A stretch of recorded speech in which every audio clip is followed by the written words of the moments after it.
بسم اللہ الرحمن الرحیم اللہم صلی علی محمد وعلی آلہ وصحبہ وسلم۔ آج کے درس کی شامل حدیث، اس حدیث کو صاحب مشکات نے مشکات شریف میں امام بہقی سے روایت کیا،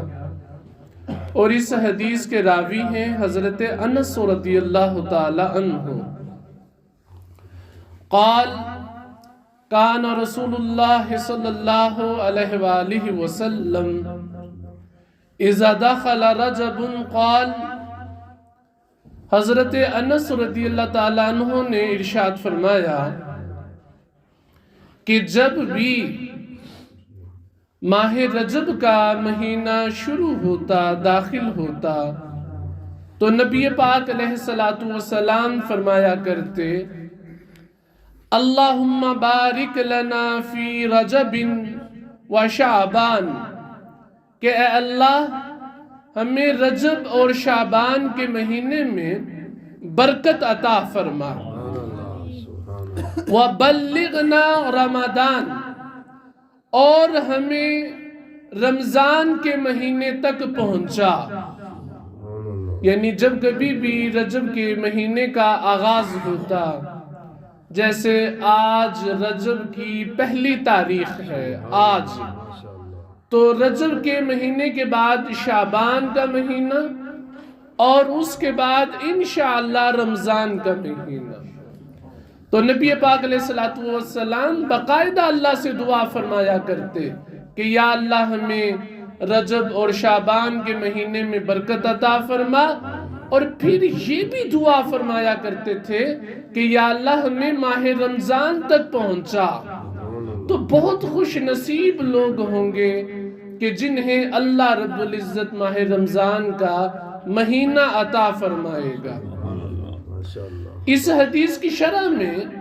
مفتی احمد یار خان نعیمی رحمہ اللہ ارشاد فرماتے ہیں کہ صوفیہ کرام یعنی اولیاء اللہ، بزرگان دین، وہ فرماتے ہیں کہ رجب یعنی رجب کا مہینہ جس کا آج آغاز ہوا، یہ بیج بونے کا مہینہ ہے، بیج بونے کا، اور شعبان جو اس کے بعد آئے گا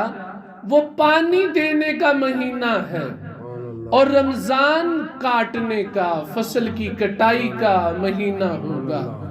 تو فرماتے ہیں کہ رجب میں نفل میں خوب کوشش کرنی چاہیے، اور شعبان کے مہینے میں اپنے گناہوں پر رونا چاہیے، اور رمضان کے مہینے میں اللہ تعالیٰ کو راضی کر کے اس کھیت کو خیریت کے ساتھ کاٹو۔ یعنی ماہ رمضان کی عبادت کا موسم شروع ہو چکا، آج رجب شروع ہوا، تو جو اللہ کے نیک بندے ہیں، اللہ کی عبادت گزار بندے ہیں، ان کے اندر خوشی کا احساس پایا جاتا ہے۔ کوئی اپنی عبادت کی تیاری میں مصروف ہو گیا، کوئی اس خواہش اور اس دعا میں مصروف ہے کہ یا اللہ ہمیں صحت، تندرستی، شفا، ایمان اور توفیق کے ساتھ ماہ رمضان کا مہینہ عطا فرمانا۔ تو ضروری امر یہ ہے کہ ہم آج کے دن سے ہی ماہ رمضان کی تیاری کرنا شروع کر دیں۔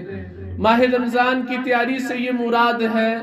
سب سے پہلے ہم ایسا علم حاصل کریں جس سے ہمیں یہ پتہ چلے کہ روزہ رکھنے کے کون کون سے واجبات ہیں، کون کون سے مستحبات ہیں، کون کون سی سنتیں ہیں، کون کون سی چیزیں کرنے سے روزہ ٹوٹ جاتا ہے، کون کون سی چیزیں کرنے سے روزہ مکروہ ہو جاتا ہے۔ ماہ رمضان میں اپنا عبادت کا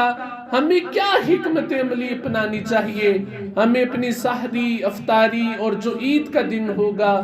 اس کے لیے کس طرح ہم اپنی تیاری کریں کہ ہم ماہ رمضان جیسے مقدس مہینے کو بازاروں کی بجائے، بازاروں کو آباد کرنے کی بجائے اللہ کے گھر مسجدوں کو آباد کریں، ہم اپنے آپ کو خالی کر لیں اللہ کی عبادت کے لیے، اللہ رب العزت کی لگن کے لیے،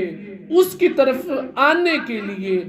تو اللہ کے رسول علیہ السلام جب کبھی بھی رجب کا مہینہ آتا تو اللہ سے یہ دعا کیا کرتے کہ یا اللہ ہمیں رجب اور شعبان کے مہینے میں برکت عطا فرما۔ ہم بھی اللہ سے دعا کرتے ہیں کہ یا اللہ ہمیں بھی رجب اور شعبان کے مہینے میں برکت عطا فرما۔ اور پھر نبی پاک علیہ السلام اللہ سے یہ دعا فرمایا کرتے کہ یا اللہ ہمیں ماہ رمضان کے مہینے تک پہنچا۔ ہم بھی اللہ سے یہ دعا کرتے ہیں کہ یا اللہ ہمیں بھی صحت، تندرستی، ایمان، شفا اور توفیق کے ساتھ ماہ رمضان کا مہینہ دیکھنے کو نصیب فرما۔ اللہ رب العزت ہمیں حضور علیہ السلام کی سنتیں، آداب اور احکامات سیکھنے، سکھانے اور ان پر عمل پیرا ہونے کی توفیق عطا فرمائے، اور اللہ تعالی ہمیں ماہ رمضان کا مہینہ عطا فرمائے۔ وما علینا الا البلاغ المبین۔